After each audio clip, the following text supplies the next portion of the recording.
Enfin, qu'on va déguster des algues. Voilà, c'est ça. Donc je vais préparer donc un tartare d'algues donc à partir de cette algue verte, donc l'ulva. Ensuite, Ulva. Voilà. Donc après de la criste marine. Allez-y, allez-y, hein, montrez-nous comment on émince. Et puis je vais commencer par émincer l'algue.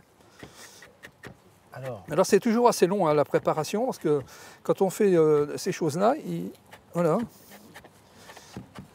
Ah bah il faut faire finement, hein. Oui. Ok, bon, maintenant qu'on a bien vu comment on éminçait finement, comment est-ce qu'on va intégrer la criste marine, qui n'est pas une algue alors, hein, non, la ça criste, c'est une plante du littoral. Une plante halophile, hein, un peu comme la salicorne. C'est une plante halophile qui concentre des quantités de sel très importantes et qui se trouve uniquement au bord du littoral. Alors pour la faire cuire, c'est très simple, il suffit de la faire blanchir. On la fait blanchir et après on la mixe. Alors ça, par contre, il faut la mixer. Ça fait donc une purée et on sert ça avec un poisson.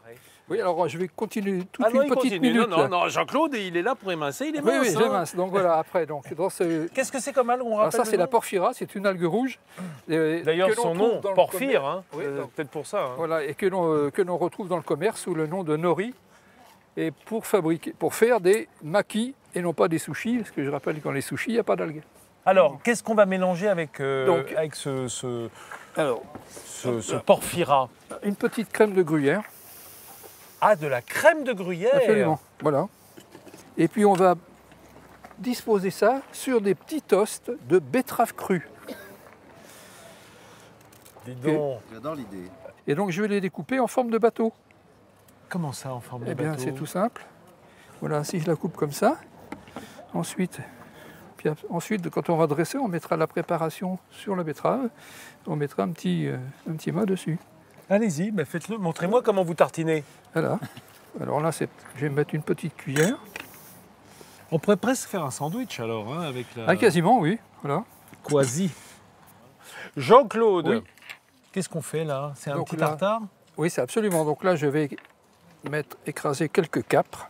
Et puis à la fourchette? À la fourchette, oui, parce que je trouve que c'est plus facile, à mon sens, que mettre ça dans un blender, des choses comme ça. D'accord. Ou encore une fois, on va obtenir une espèce de purée, et moi je ne trouve pas ça sympathique. Vous avez bien retrouvé la consistance. Absolument. Quand on a ça, et ensuite là maintenant. Et puis la capre, c'est mou quand même. Oui, hein, oui. Et là je vais ajouter donc des anchois. Ah bah oui. Voilà. Les petits anchois. Là aussi à la fourchette. Finement écrasés. Largement, grossièrement. Voilà. C'est quoi comme algue qu'on peut rappeler? Donc ça c'est l'ulva, c'est ce qu'on appelle vulgairement la laitue de mer. Laitue de mer, voilà. Ah ouais, d'accord. Donc un peu de sel, un peu de poivre. Oui, parce que mine de rien, il n'y a pas beaucoup de sel dans l'algue. Non, non. Voilà, ensuite, alors l'idéal c'est de laisser macérer ça 24 heures. Et ça c'est le secret un petit peu de la préparation. C'est une fois que. Mais ça c'est terminé ça. Oui, c'est ça, oui. Voilà. On laisse macérer ça. Et comment est-ce qu'on le consomme? Et bien après on va mettre ça sur des petits toasts. Des petits toasts de pain, voilà, quoi, tout simplement. Et qu'est-ce que c'est ce que vous avez mis là-bas? Parce que vous ne l'avez pas mis dedans, ça. Non, ça c'est autre chose, pardon. Ça c'est un yaourt de chèvre, ouais. D'accord, avec lequel je fais une préparation avec des algues rouges et que je vais découper très finement. Je fais un petit mélange et je sers ça dans des coquilles d'huîtres vides. Alors. Non. Alors moi je vais vous le dire par contre. Non, Jean-Claude a dit non. Non, parce que dans la gamme des goûts, il faut respecter la gamme des goûts. Si on commence par ça, on ne va pas trouver les autres goûts. Donc on va commencer par cette petite préparation à base d'algues. Il en a de la chance, Michael. Et oui, il faut monter dans la gamme de goût. Ensuite, on passera sur la betterave et ensuite on finira par le tartare d'algues. Voilà. D'accord. Bon, vous savez qu'il faut le temps de goûter, hein. C'est ça aussi le problème. Hop. Alors ensuite on passera à ça et ensuite on finit par le tartare qui a le goût beaucoup plus prononcé. Alors Michael goûte. Voilà. Hein? Yaourt de chèvre et porphyra. Non, c'est bon. Pour le coup, on retrouve vraiment le goût du sel. Là. Pour le coup, on retrouve vraiment le goût du chèvre. Et du sel aussi. Ah bon, c'est très salé. Oui. Ouais. Mais c'est non, ah bon. Mais c'est très bon. Mais il est au goût de la région. Alors le petit bateau. Voilà. Petit canapé de... Ouais, il faut faire attention. C'est de la betterave crue, hein. Oui, oui. Ça tâche les doigts.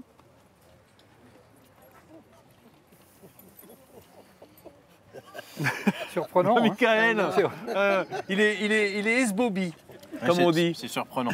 Ah. Ouais. Je vous invite à goûter. Hein. Bah, j'ai envie d'être surpris, moi. Ouais. Surprise. Il y a un mélange de saveurs.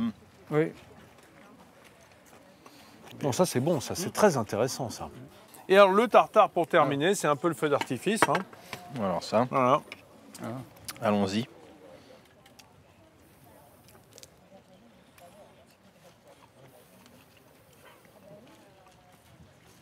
Ce serait bon ça aussi.